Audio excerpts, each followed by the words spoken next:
2026 new scam alert. আমি প্রথমেই বলি এই ভিডিওটা কেউ স্কিপ করবেন না, গোটাটা নিজের আগে দেখুন। আর যদি ইনফরমেটিভ বলে মনে হয় প্লিজ ভিডিওটা বেশি বেশি করে শেয়ার করুন। আপনার ব্যাংক অ্যাকাউন্ট যে কোনো মুহূর্তে খালি হয়ে যেতে পারে। না, এবার আর কোনো ওটিপিরও দরকার নেই, আর কোনো লিঙ্কেরও দরকার নেই। এবার আপনার মনে হচ্ছে তো? তাহলে ঘটনাটা আসলে কি?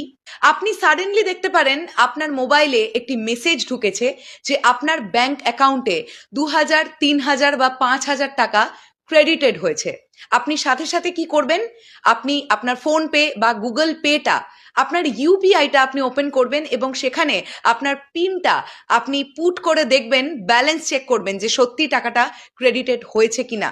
ওইখানেই আপনি সব থেকে বড় ভুলটা করবেন, কারণ যারা হ্যাকাররা আছে তারা অলরেডি একটা অ্যামাউন্টের টাকা ডিডাকশন করবে বলে একটি রিকোয়েস্ট আপনার ইউপিআই এর ওপরে পাঠিয়ে রাখছে। আপনি যে মুহূর্তে আপনার ইউপিআইটা ওপেন করবেন এবং আপনার পিন কোডটা সেখানে পুট করবেন, সাথে সাথে আপনার ব্যাংক অ্যাকাউন্ট থেকে ওই অত অ্যামাউন্টটা ডিডাকশন হয়ে যাবে।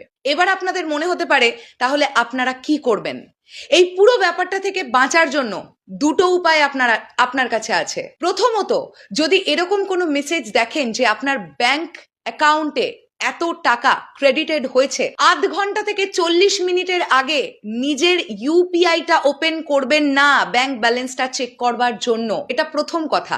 কারণ 30 থেকে 40 মিনিট পর্যন্ত সেই রিকোয়েস্টটা যেটা হ্যাকার আপনাকে পাঠিয়েছে আপনার ইউপিআই এর ওপরে, সেটা অ্যাক্টিভেট থাকে। তারপরে অটোমেটিক্যালি 30 থেকে 40 মিনিট পর সেই রিকোয়েস্টটা কিন্তু ডিক্লাইন হয়ে যায়। তো 40 মিনিট পরে যদি আপনি আপনার ইউপিআইটা খোলেন তাতে করে কোনো প্রবলেম নেই।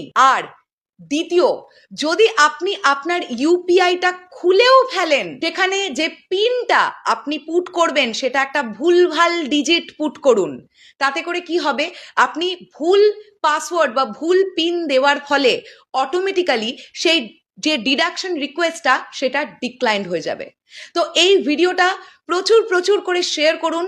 হতেই পারে এরকম কোনো ঘটনা হয়তো কিছুক্ষণ পরে বা আগামীকাল বা আগামী কয়েকদিনের মধ্যে আপনার সঙ্গে ঘটছে। তাই সতর্ক নিজেও থাকুন, সতর্ক প্রত্যেককে করুন।